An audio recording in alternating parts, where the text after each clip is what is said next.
Oh, Jesus. Yes, you've been caught. Where were you? Quickly, no lies. I was out with some friends. Friends? Out? With? Some? Let me smell your breath. I thought so. Chips. Where are my chips? Look at your clothes. They're all rumpled. What have you been doing? Is that lipstick? Here I am, worrying myself away into a stick in the dock, and you're scoffing chips from some tart's lap. Where's my tart? I want chips and tarts.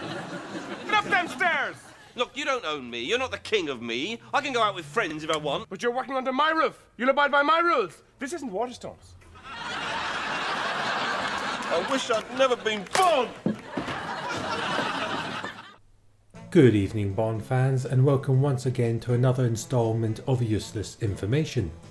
This time we'll be looking at the classic 1964 Bond film, Goldfinger. Now before we get started, I would like to offer a slight correction to my previous video, which was pointed out by Dave Barrowcliff1289. In my Useless Information video about From Russia With Love, I made a comment about how Robert Shaw regarding his Irish accent. After rewatching the video, I may have given off the impression that Robert Shaw was an Irish actor, when in reality he was actually an English one. Shaw did in fact love Ireland and moved there where he lived for the remainder of his life, and did in fact play a lot of characters who were in fact Irish, but yeah, he was actually from Bolton, which isn't that far from Manchester, England. Good catch, Dave, much appreciated. But now let's get on with the rest of the video.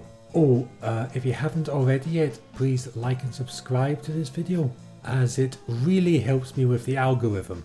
Right, now pay attention, Bond fans. This was the first film to show a laser beam. In the original script, the laser was a buzzsaw. The tagline was, "Everything he touches turns to excitement."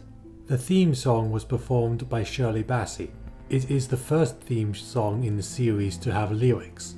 Guy Hamilton directed the film. He directed 3 other Bond films. The film won an Oscar for Best Sound Effects.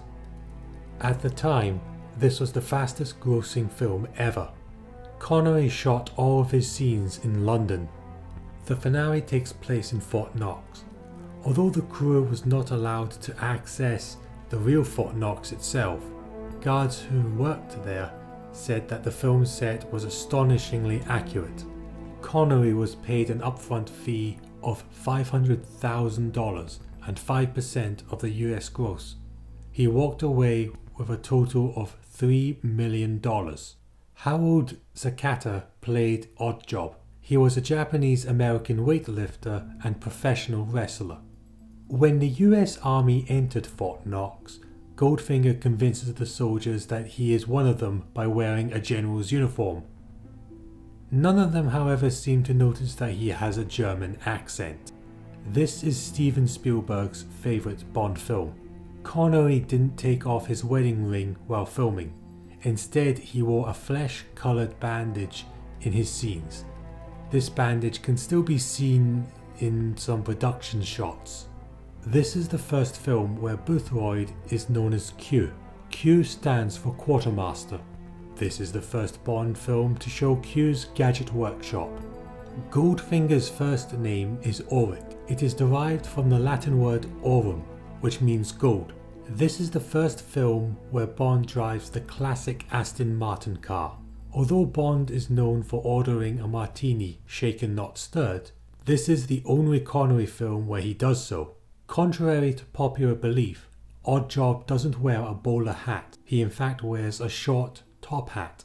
This is Pierce Brosnan and George Lazenby's favourite Bond film. It is also the very first film that Brosnan ever saw.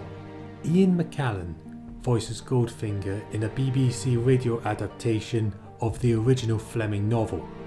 Rosamund Pike voices Pussy Galore in the same radio adaptation as Ian McKellen. She went on to play another Bond girl, Miranda Frost, in Die Another Day. It is in this film where Q says his classic line, "I never joke about my work, 007. Harold Sakata became so recognizable upon the film's release. He was sometimes billed as Harold Oddjob Sakata in film posters. When Harold Sakata chops James Bond, he actually hurt Connery. You can see Sean Connery wincing in genuine pain. Sakata didn't understand at the time that fighting scenes in movies were fake.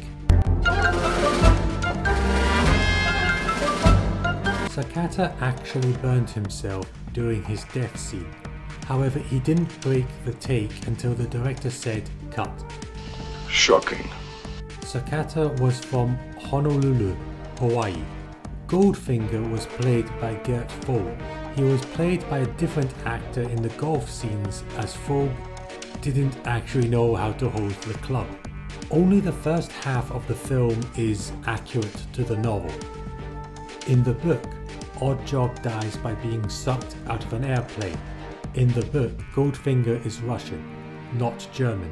All of Gert Fobe's lines are dubbed except No, Mr. Bond, I expect you to die. And Accept crime! Honor Blackman plays Pussy Galore. She wore a 22-carat gold piece around her finger at the premiere.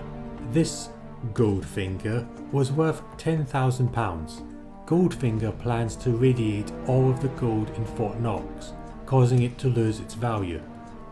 In the novel, however, Goldfinger only intended to straight up steal the gold. Shirley Eaton plays Jill Masterson.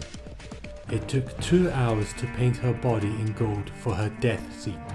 In the book, Bond kills Goldfinger by beating him to death. Holy crap, that turned dark.